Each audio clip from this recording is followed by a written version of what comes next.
స్వాగతం ఈశ్వర్దేవికి. మీ పేరు? మీ ఊరు పరిస్థితులు ఎలా ఉన్నాయి? మీ ఊరు రోడ్లు ఎలా ఉన్నాయి? మీ ఊరు అన్నీ ఇప్పుడు అల్లరిగా వైఎస్ఆర్ మన సీఎం జగన్మోహన్ రెడ్డి కదా, మరి మీ ఊరు పరిస్థితులు తర్వాత ఇంటికి రేషన్ అన్నీ కరెక్ట్గా సరైన సమయంలో మీ ఇంటికి వస్తున్నాయా? రేషన్ సరైన సమయానికి బండి ఇచ్చారు, బండి వాడికి జీతం ఇస్తాం, కానీ రేషన్ కడకి వెళ్ళి రేషన్ తెచ్చుకోవడం.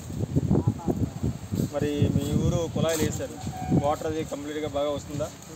ఊళ్ళో కుళాయిలు అయితే రోడ్లు శుభ్రం పాటు చేసి కుళాయిలు వేయడం జరిగింది. ట్యాంకు లేదు, బోరు లేదు. తర్వాత మరి మీ నియోజకవర్గంలో నెక్స్ట్ ఏ నాయకుని ఎంచుకుందాం అనుకుంటున్నారు? వస్తే బాగుంటుంది అనుకుంటున్నాను ఎమ్మెల్యే క్యాండిడేట్. మరి మన రాష్ట్ర ముఖ్యమంత్రి మళ్ళా చాలా వరకు మళ్ళా సీఎం జగన్మోహన్ రెడ్డి గారు వస్తారని చెప్పి అనుకుంటున్నారు. దీనివల్ల మీ ఒపీనియన్? జగన్మోహన్ రెడ్డి గారు వచ్చిన తర్వాత మొత్తం రాష్ట్రం అంతా సంక్రాంతిపోయింది. అలాంటప్పుడు జగన్మోహన్ రెడ్డి గారు అయితే ఏ విషయంలో కూడా జగన్ ఇల్లు కట్టుకున్నాను ఆలోచన ఉంటే గడ్డకెళ్ళేసి తెచ్చుకొని ఇల్లు కట్టుకోవడం జరిగింది. ఇలా గడ్డకెళ్ళేసి తెచ్చుకుంటే బొక్కలు ఉడుచుకుంటారు అతను బండి మనుషులు కలిపి. అందుకని జగన్మోహన్ రెడ్డి గారు అయితే 100% కూడా ఆయన వద్దని అన్నమాట. ఓకే. మరి నెక్స్ట్ మీ ఊరు మీకు జీవనం సాగడానికి పనులు అన్నీ ఉంటున్నాయా? జీవనం సాగడానికి అయితే ఏ మద్రాసు ఏ దేశాలంటో పోవడం తప్ప గుళ్ళు అంటూ పనిచేసుకోవడానికి ఏమీ లేదు. చెరువు పని 3 సంవత్సరాల నుంచి మా ఊరు చెరువు పని లేదు. వీఆర్పీ శుభ్రంగా పనిచేసి కూడా తీసవతలు తెంగి కొత్త ఈఆర్పీని వేయించుకుందాం చూశారు వైసీపీలు అందరూ కలిపి.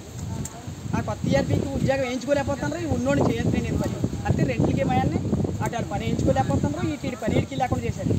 ముఖ్యంగా ఇప్పుడు జనాలు ఇబ్బంది పడుతున్నారు, ఎందుకంటే జనాలు చేసుకోవడానికి పని లేకుండా పోయింది. చెరువు పని సుమారు దీపావళి ముందు మొదలెట్టారు. ఆ దీపావళి ముందు మొదలెట్టి పని సంవత్సరంలో సుమారు 6 నెలలు చేశారు చెరువు పని. ఇవాళ 6 నెలలు కదా 6 రోజులు పని చేయడానికి కూడా చెరువు పని అనేది లేకుంటే పోయింది. ఇప్పుడు ఎవడు చేస్తుంటే తెలియదు, ఎవడొస్తుంటే తెలియదు. ఒకవేళ సపోర్ట్ చేసినా డబ్బులు రూపాయలు అలా చెరువు పని. ఓకే. ఇక్కడ వచ్చిన కార్యక్రమం దగ్గర అంటే చాలా దారుణమైన పరిస్థితులు ఉన్నారు కాబట్టి గున్నంపూడి అయితే చాలా దారుణమైన విలేజ్, బుచ్చిపేట మండలం, అనకాపల్లి జిల్లా.